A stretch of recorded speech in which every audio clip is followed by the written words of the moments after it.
Hello, my name is Brittany. Welcome back to my channel, and today you're gonna be watching me read a big ass book. It's Brittany, bitch. I'm starting a new series on my channel that I've had in the works for a really long time. I would say probably the entire year I've been planning on doing this, but there's a lot of books that I have that are very large I just haven't had a chance to get to, and this was basically my motivation to read those big ass books. For me, a big ass book is anything over like 450 pages or around there. So if it's like 440 pages, to me, I count that as a big ass book. Some people I know even count them as like 375 pages plus. It just really just depends on the person. But for me, it's usually around the 450 mark to higher. I actually had a lot of other books that I was gonna do for the first in this series, but I ended up getting this one from the library, which was a surprise. And that book is The Four Winds by Kristin. And I don't really know much about this book, I have to be honest. I didn't do a whole lot of research other than the fact that this is Kristin, and I really loved her other book that I read, which was The Great Alone. And this is basically about the Dust Bowl in the 1930s, and our main character has to make a choice between staying and fighting for the land she loves or going west to California. So this is my first big ass book in this series, and I'll be devoting one vlog to each book that is a big ass book. This one is around 450 pages. I think it's literally 448 pages of actual novel. I'm actually looking forward to getting into this book. I hope it's good. A lot of people said that this made them cry. Other people said it didn't have the emotional draw they were looking for. I know that Kristin loves to make people fucking cry, and she loves her historical fiction. And I really do enjoy historical fiction, so I'm really hoping that I love this. I think the Dust Bowl was something that's always kind of interested me. It's something that's so like not talked about. I feel like it's one of those things that we just don't really talk about in America. It's part of our history, but like it's not something we really think about all the time. You know, I don't see a lot of shows about this. If there's a show about it, please let me know, because I'm obsessed with movies and TV, so please just drop it down below and I'm gonna watch it. I have exactly a week to return this to the library, so I have to finish it within a week. Well, anyway, let's get started.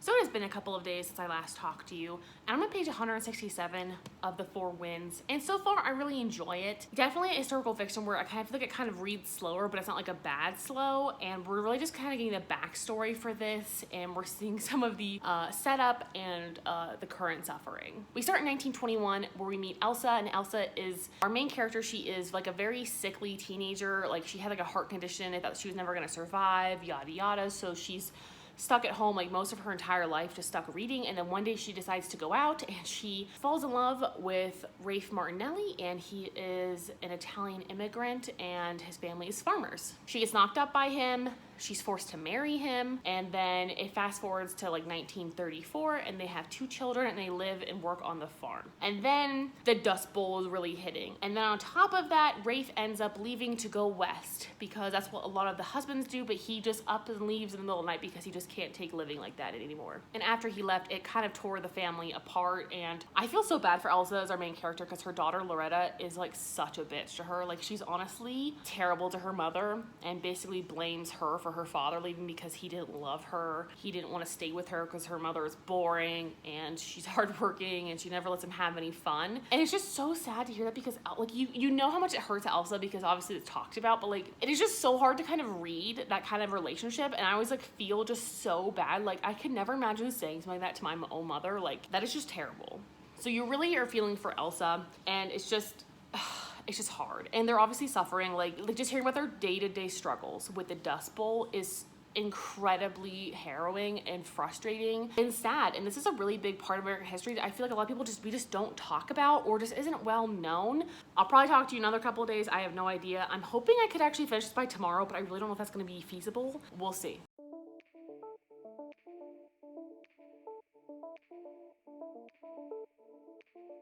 So it is the day that I thought I was actually gonna finish this, and I'm only 276 pages into it, which is still pretty impressive. I could actually finish this today. I have an inkling to finish it today, but I'm exhausted.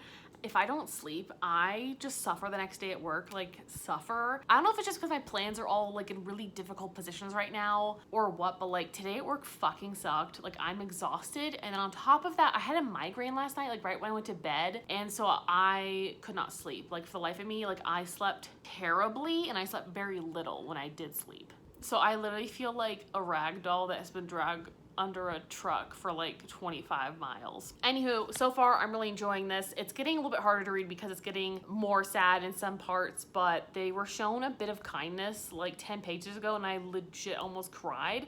I think it's also how I know how tired I am, because when I'm more tired, I'm more emotionally vulnerably weak, and I almost could have cried because it was so touching. So I'll give you an update hopefully when I finish this maybe, and we'll see how I feel about it then. But so far, so good. Don't lie, you're so high in this room, it's alright, 'cause I'm right there with you, and just fly, there's blue skies, and your eyes, make sun's rise, and now that you're falling. Guess who finished the book at 4 a.m.? I have just not been sleeping well this week. I guess this is just not the week for sleeping for me. I went to bed at 10:45. I woke up at 3:45. I couldn't go back to sleep for the life of me.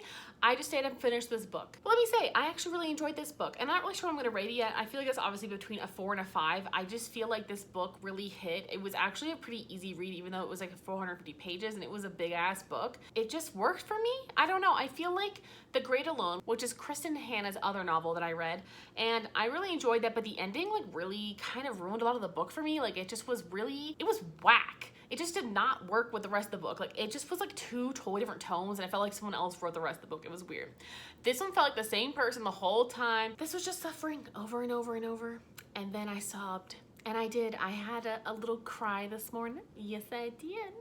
It was a good cry. I was more like crying because I was like proud of certain people in this novel and what happened and what transpired. Jesus Christ, I'm fucking tired. I'm very happy with what had transpired. I was very proud of them, and it was a little happy cry and a little bit of a sad cry. Would I recommend this? Absolutely. I feel like if you don't like historical fiction, then you probably should just not read Kristin Hannah. This just felt so poignant to today's issues, today's political issues, today's poverty issues. This was just such a book that I feel like other people need to read. I feel like people today would learn something from this and be like, oh my God, I can't believe they treated migrant workers like that. What do you think happens today? The same shit, different year, honey. Anyway, I would recommend this. I feel like this was pretty successful for my big ass books. I was a day behind, but technically I was like 4 hours behind my original predictions. So that works for me. This is definitely a book that I put off reading sometimes though, because I knew it was gonna be kind of sad and upsetting and I didn't always want to read it before bed. When I did read it, I read it pretty quickly because even though it's a big book, I just feel like it flows for me.